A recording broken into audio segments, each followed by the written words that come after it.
so don't want to forget.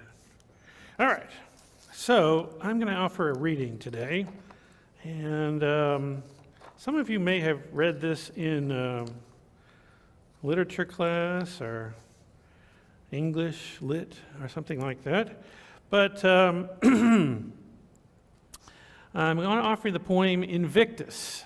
19th century poet, English poet, writer, critic, William Ernest Henley wrote it. So I want to share that with you this morning as it'll tie into what we're going to be talking about later on. Out of the night that covers me, black as the pit from pole to pole, I thank whatever gods may be for my unconquerable soul. In the fell clutch of circumstance, I have not winced nor cried aloud. Under the bludgeonings of chance, my head is bloody but unbowed. Beyond this place of wrath and tears looms but the horrors of the shade, and yet the menace of the years finds and shall find me unafraid. It matters not how strait the gate, how charged with punishments the scroll. I am the master of my fate. I am the captain of my soul. So, I am going to do something a little different than I have. Well, I always do something a little different, so I guess that's not a big thing to say. Our meditation this morning is based on what you have in your hands, the paper you have in your hands. So here's the thing. How do we describe who we are and what our faith is to another person? And how does that faith, how do we describe it to ourselves? How do we understand it? And so within Unitarian Universalism, there is what's called Article 2. Article 2 of the bylaws. And you have both the current Article 2 and the draft Article 2 that will be voted on, as a matter of fact, at General Assembly next year, which is our denominational meeting. So what I want to do is to begin a process with you of meditation, to meditate on the words in these, to see how they speak to you or don't speak to you about who we are as a denomination, who we are as Unitarian Universalists, who we are as UU Miami. And so the first part today I'm going to share with you during our meditation is what are called our principles. And then the second part is what they are now calling our values. So you don't need to read it. I'm going to read it to you. And what I just want you to do is kind of listen to the words and feel what stirs up within you. You know, some of it may be really making you feel like you're at the right place, that this is the right, religion for you, this is the right faith for you. Some of it may feel discordant in some way, but I want you to pay attention to what it is that touches you and how it touches you during our time of meditation. So I ask you first to take a deep breath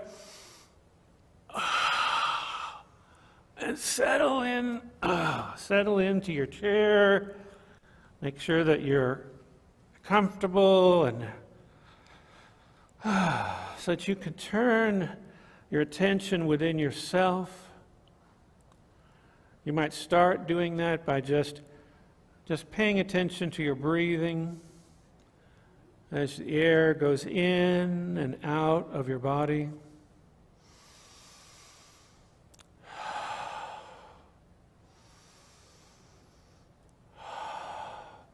And just allow that to happen.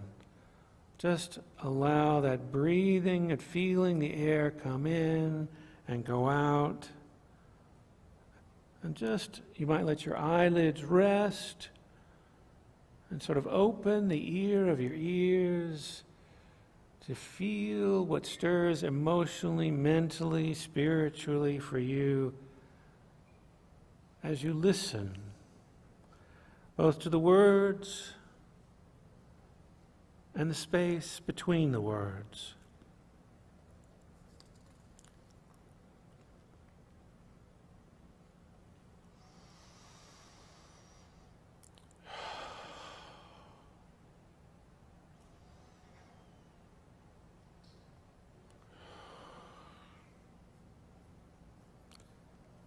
First, let us listen to the words of our current principles. We, the member congregations of the Unitarian Universalist Association, covenant to affirm and promote the inherent worth and dignity of every person, justice, equity, and compassion in human relations, acceptance of one another, and encouragement to spiritual growth within our congregations, a free and responsible search for truth and meaning, the right of conscience, and the use of the democratic process within our congregations and in society at large. The goal of a world community with peace, liberty, and justice for all.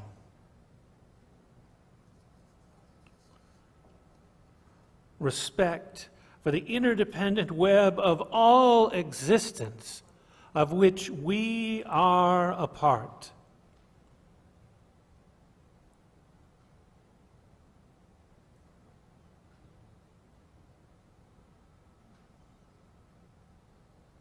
How does that feel? What touches you?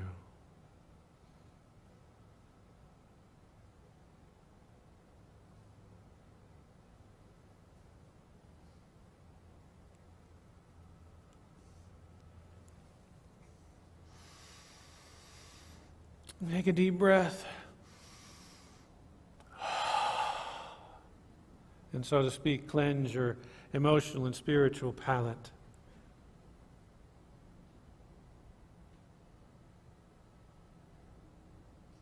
And listen to these words.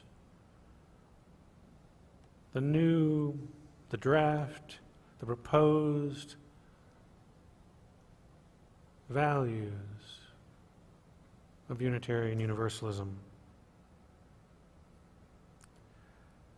Love is the enduring force that holds us together.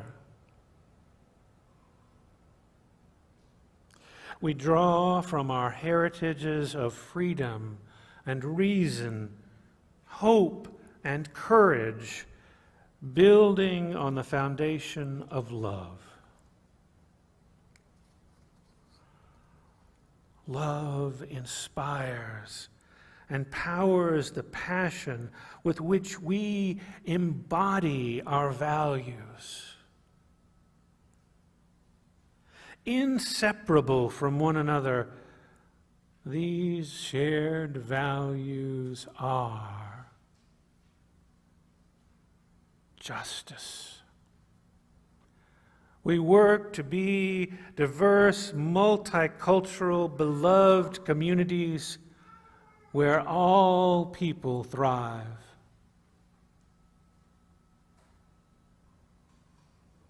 We covenant to dismantle racism in all forms of oppression within individuals and institutions. We are accountable to each other for this work.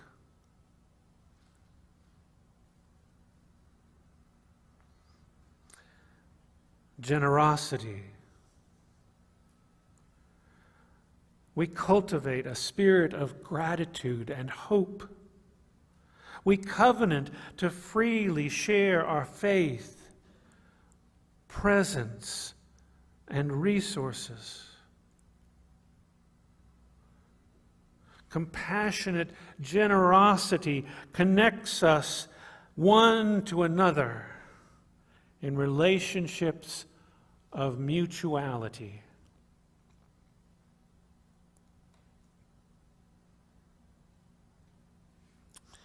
Evolution.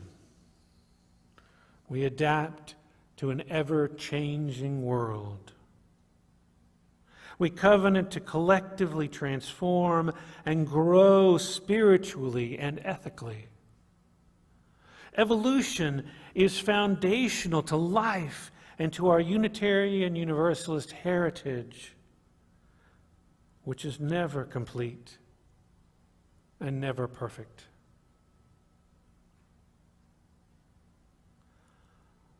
Pluralism. We celebrate that we are all sacred beings, diverse in culture, theology, and experience. We covenant to learn from one another and openly explore the depth and breadth of our many wisdoms. We embrace differences and commonalities in love, curiosity, and respect.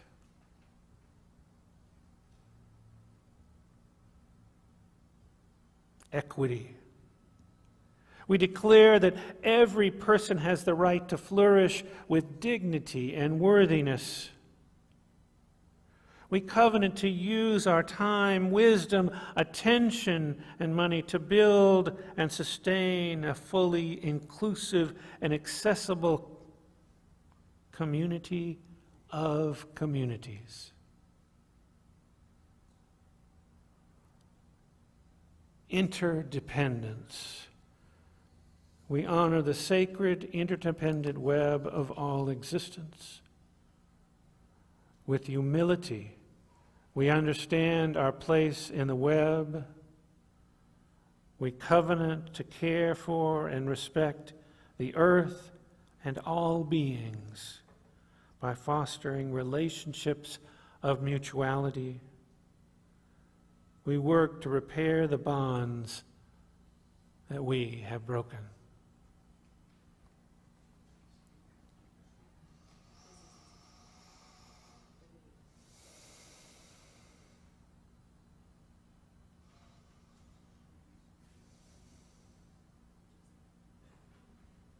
How do you feel? What touched you?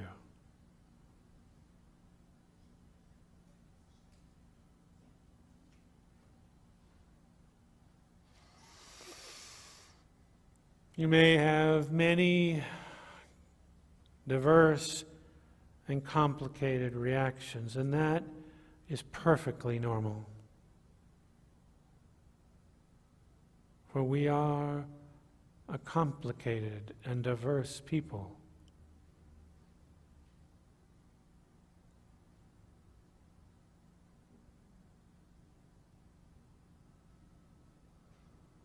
I invite you to once again take a deep breath.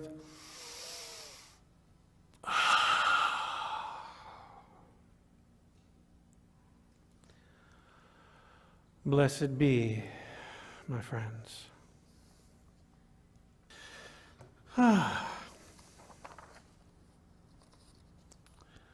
Well, I want to ask you to take a moment to look at this slide. It has in larger letters at the top, letting go and holding on. That's the topic of the sermon that I'm going to be giving, as well, I am giving right now. But I wonder if you can read the smaller print down at the bottom of the slide. It says, "Follow your path wherever it may take you." You may not know it, but the leadership of this congregation has hired some time ago actually, hired a company that manages our social media. And, they create these tiles. That's what this is called, is a tile. and it has the title of the sermon. And they create, I send them the titles and events of the church, and they create these tiles. But what is interesting about this particular tile is that they added words at the bottom. Follow your path wherever it may take you. I didn't send them that. They felt like it related somehow to what I was going to be talking about. And I thought, well, that's interesting. Kind of opens up the horizons about what I'm going to tell you. You know, I could really talk about anything now.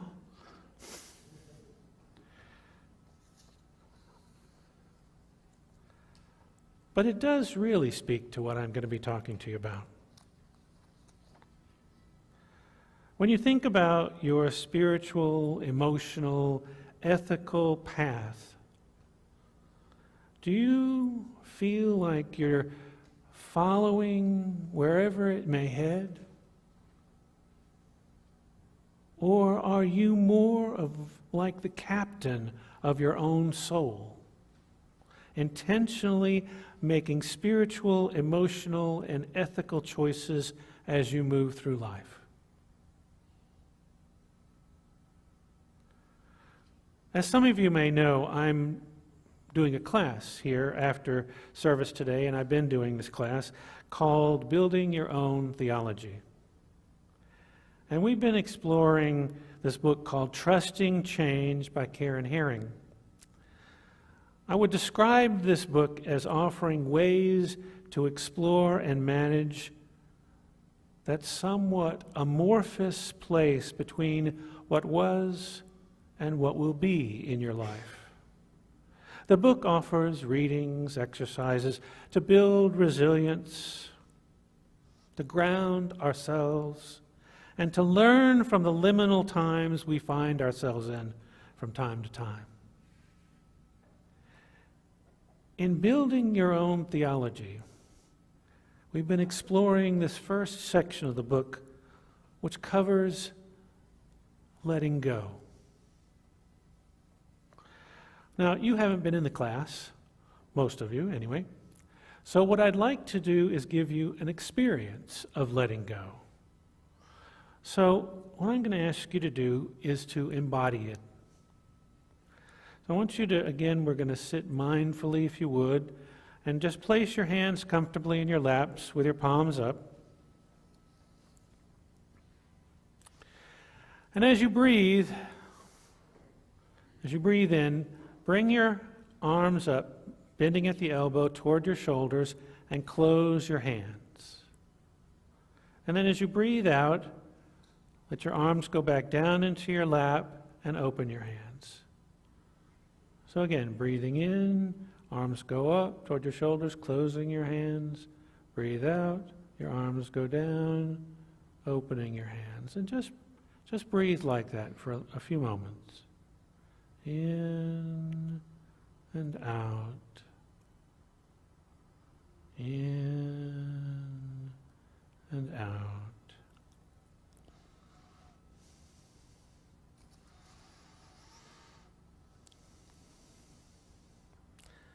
Listen and feel what your body is telling you about letting go. What do you learn from this simple process? Do you trust it?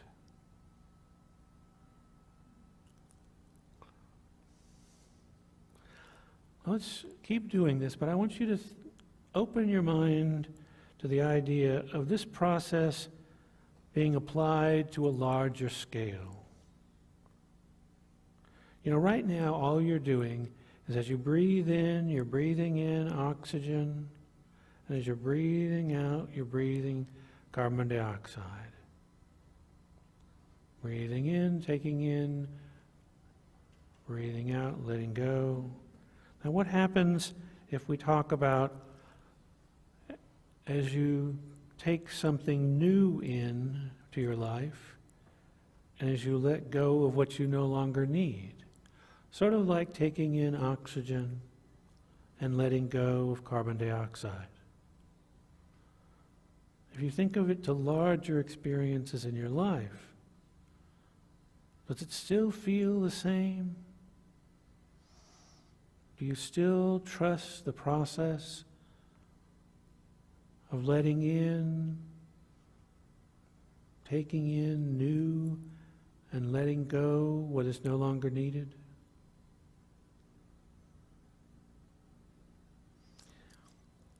You know, we breathe kind of automatically, but when we pay attention, we're more aware of this process, the feelings and sensations and experiences. So often we go through this process of letting go and holding on unconsciously, like we do our breathing. What changes when you do this process consciously and with intention, letting in, taking in the new, and letting go what is no longer needed? What's different about doing that intentionally rather than unconsciously?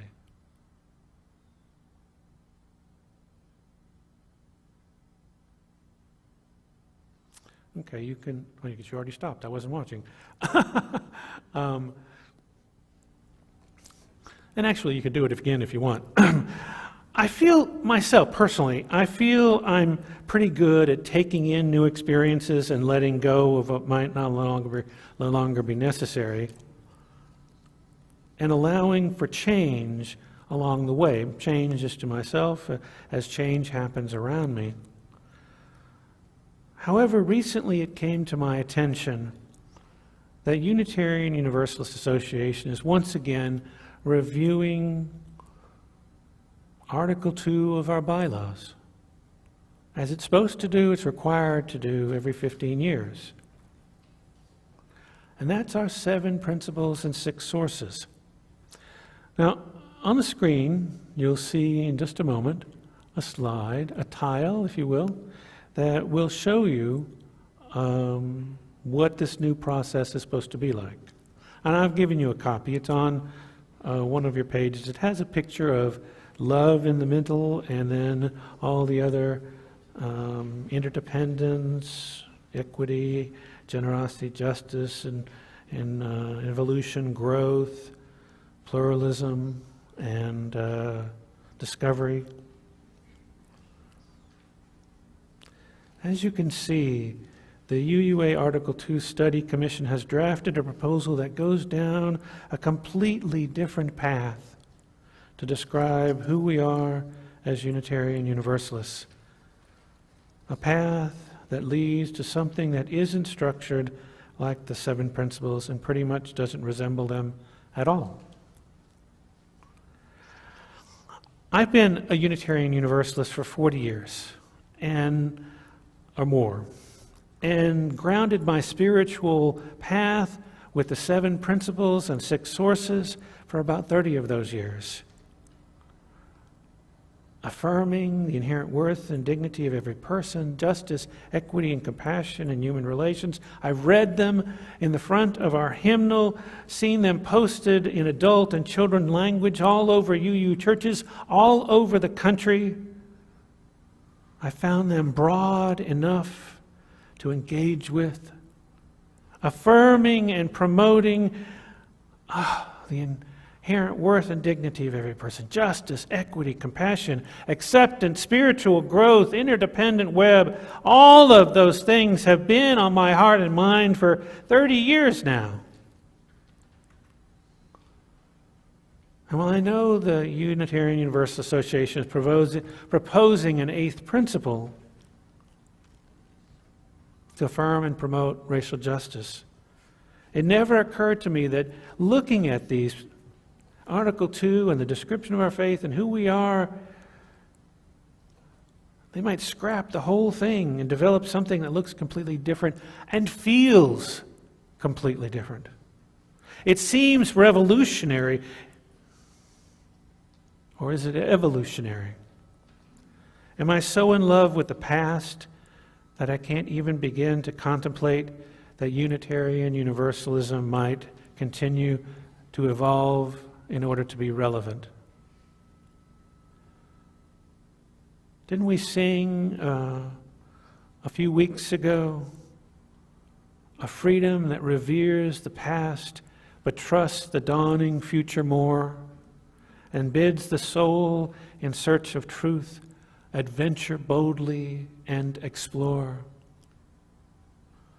They're easy words to sing, not so easy to live by. Since I've been a Unitarian Universalist, I have worked on my own personal spiritual journey, my beliefs, my faith, while supporting others on their personal spiritual journeys, beliefs, and faith. For aren't we all captains of our own soul?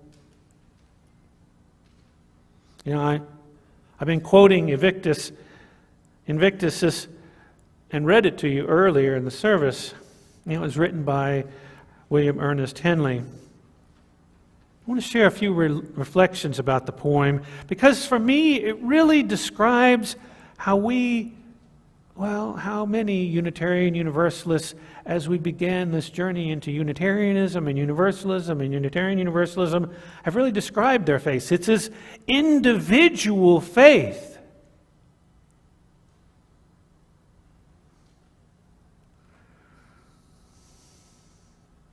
The theme of the poem is the will to survive in the face of a severe test. Henley himself faced such a test after contracting tuberculosis of the bone in his youth. He suffered a tubercular infection in his 20s, and resulted in the amputation of his leg from the knee down. Possibly the most famous and memorable of the stanzas of the poem is the fourth stanza. It matters not how straight the gate, how charged with punishment the scroll. I am the master of my fate. I am the captain of my soul. Isn't that affirmation of spiritual fortitude, individual fortitude? The bold end of this poem is an affirmation that the decision makers in our lifetime, we are them. We are the sole authorities over ourselves. You and only you are responsible for your destiny.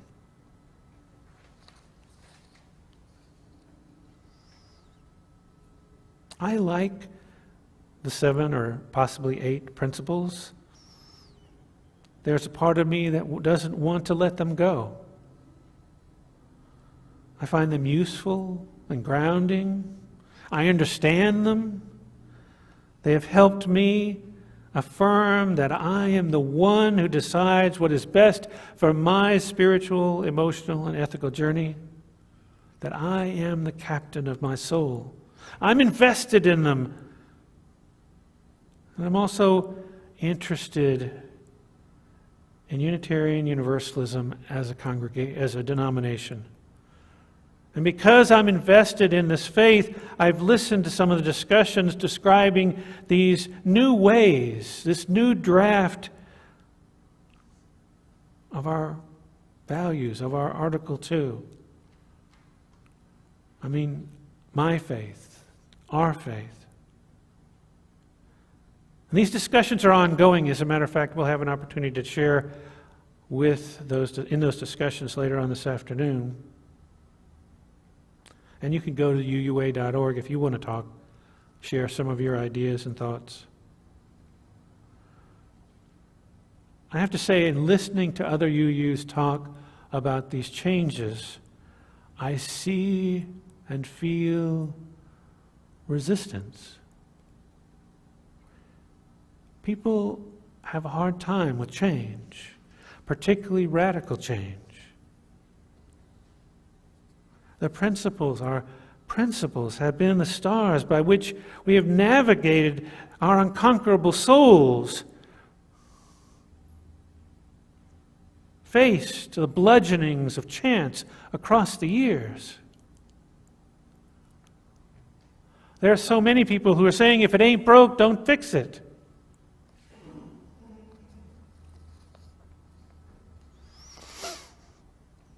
But my friends, people have been working on this process for years. Volunteers. And as they hear the feedback, I cannot but believe they are disappointed, if not demoralized, in some of the negative feedback they've gotten.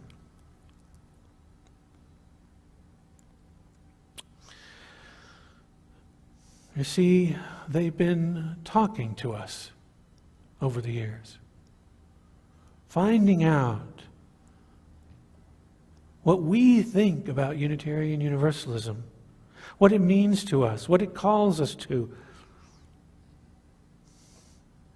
And they've created this draft from all the data points that they've gotten from people all over the world, Unitarians all over the world. If we are to affirm and promote the democratic process, shouldn't we be involved not just in the discussions but in the change? Why are people saying no, or maybe even hell no, when asked to change? What does it mean to adventure boldly and explore? Are we trusting the dawning future before us? I have to tell you that when I first was exposed, particularly to the draft, I noticed a reaction within myself. And so whenever I feel that strong reaction to something, I step back. I take a deep breath.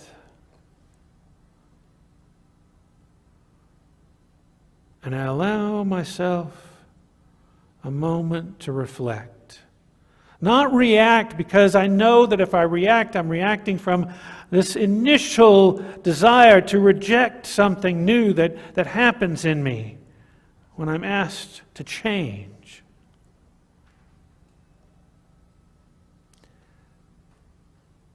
One of the things I learned as I took that step back is I need to learn where that resistance comes from. And so there is this Invictus poem, which in some ways embodies who we are as Unitarian Universalists in the past, this individualism, this, only describing our faith for ourselves. And what it meant as I thought about this poem and I thought about this draft of Article 2, I thought, well, this individualism, this Invictus-style individualism of past Unitarian Universalism is pretty much patriarchal and steeped in white culture.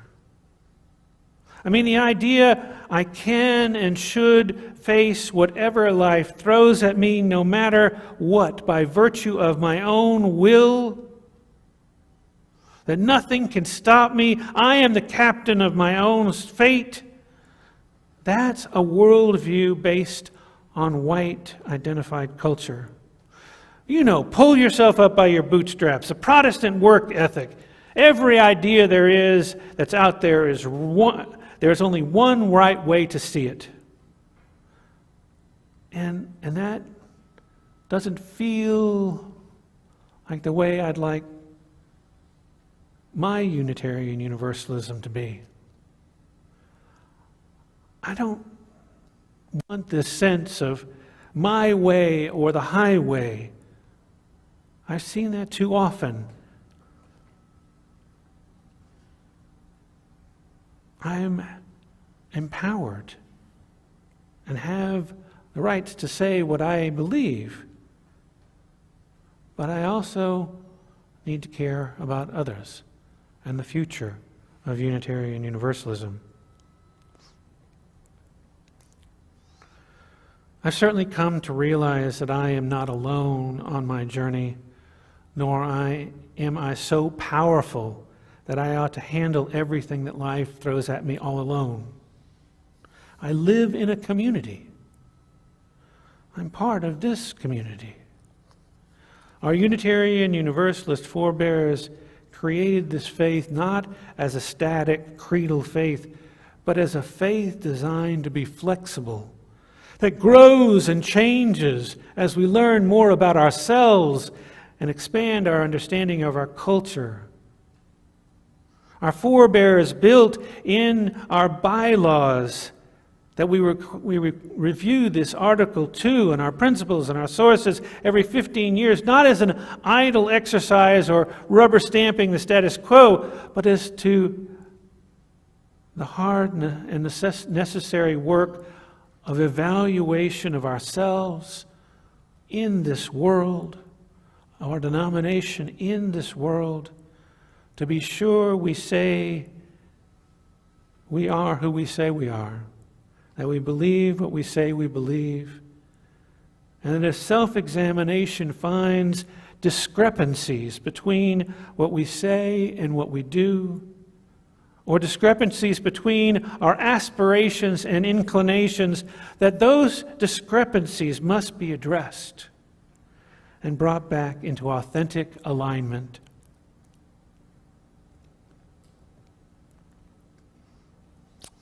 And resistant as I am, or some of us may be, and maybe we still need some change. For we have changed, our world has changed, our worldview has changed. The hymn, Rank by Rank, that we'll be singing at the end of the service, ends with, what they dreamed be ours to do, hope their hopes and seal them true. How might our attitudes, how might my attitude about the Article 2 proposal change if I viewed their work as the embodiment of hoping the hopes of our forebears and sealing them true? The last time this process happened that I can remember was over 15 years ago. Martha and I were attending our denominational meeting at General Assembly. The commission had worked for a few years, had put a draft proposal before all the Unitarian Universalist congregational delegates. The delegates voted to keep the 7 principles as they are. But here's the thing. It wasn't a landslide. The 7 principles were kept by a margin of 14 votes in a gathering of 3,000 people. And now we face a continuation of that process. Will we hold fast to affirming and promoting the inherent worth and dignity of every person, justice, equity, and compassion in human relations, or embrace a change that says we draw from our heritages of freedom and reason, hope and courage, building on the foundation of love? As you think about this, I offer some questions. Not answers, but questions. When considering whether or not to change, and you are the ones that are part of that process of whether this change happens or not, do we hold to the current principles? Or do we let them go? Or does it have to be all or nothing? Are there choices in between or different, like letting go of some things and holding on to others? Or perhaps we should enshrine the current principles as a historic reflection of who we were, keeping our roots intact while we can grow, change. Are we focused primarily on the benefit of the principles to our own personal, spiritual, emotional, and ethical journey, or that of all Unitarian Universalists as we consider this change? Should the description of our faith even be up for a vote? And what is the impact on me, on you, on us, with a new description of Unitarian Universalism if it passes at a future denominational meeting? I wonder, too, what other religious communities will think of us if we completely change how we describe ourselves. Or will we change? We change if we change how we describe ourselves. And if we do, how will we change? How does the white cultural worldview in which we are steeped influence us as we approach this decision? These are not easy questions. But what I hope for is that you, in person and out there on the internet, struggle with these questions, think about these questions, talk with each other about these questions.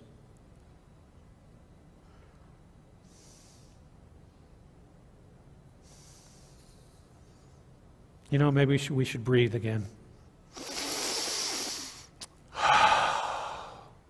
This is a lot.